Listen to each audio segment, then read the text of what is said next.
So, tell me about how it works. I mean, is the show like a sequel to Avenger, a spin-off of Avenger? How does that work?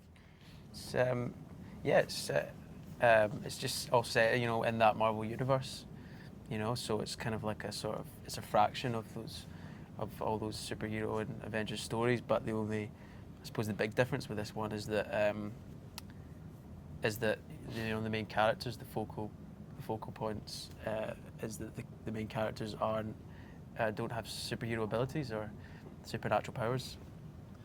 And then it takes place after the Battle of New York, which happened in Avengers. So people have seen superheroes kind of destroying the city, and so people know that there's a big green monster that exists and that there's gods from different worlds. So this takes place after that, and I think it's kind of a period of unknown, and people are scared because, you know, there's this new reality, and this team comes together in that moment of vulnerability for a lot of people.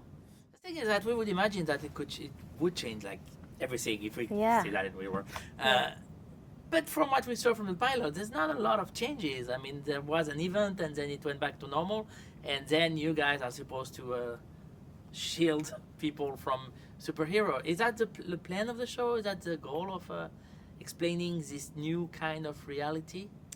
I think, like, you know, one of the reasons why Marvel is so great is because it's always making sure it's relevant for different, you know, periods. And I think that's one of the things about this, is that technology just in day-to-day life is so advanced now. You know, people have always got their iPhone cameras out and whatnot, that it's hard for things like that not to be recorded.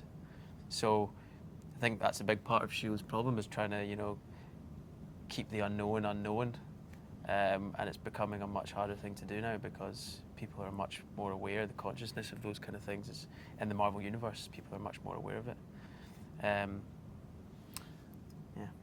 What tell us about your characters? What do you play in it? I play Gemma Simmons. She's the biochem expert. Deals with that side of it. And I play. You always just do that, and you leave a little gap. Like I play Leo Fitz, who's he does engineering, so he's responsible for all the technology, and he builds all the gadgets and stuff which the team use. Yeah. So you're not superheroes, but you're super geeks. Yeah. Super geeks. Yeah. Super mega geeks. Yeah. Yeah. How fun is it?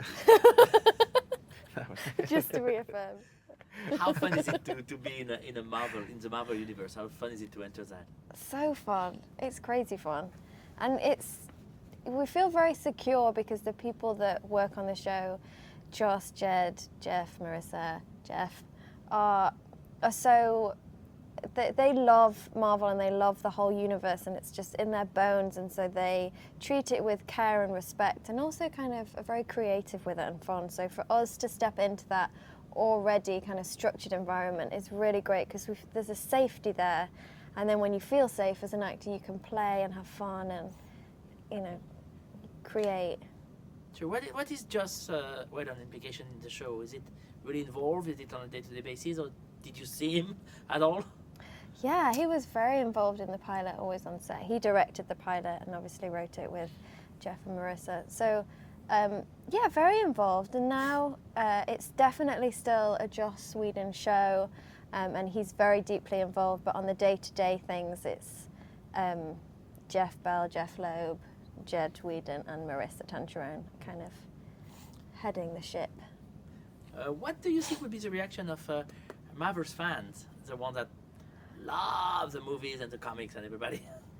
Well, we got to show it to them at Comic-Con. Yeah, what did they say? They loved it. It was so great because we were sort of backstage while they were watching, so we could hear all their reactions, and it was amazing. They got all the kind of jokes that Joss had put in there just for them, kind of thing, and it was the reaction seems to be really positive so far. Yeah.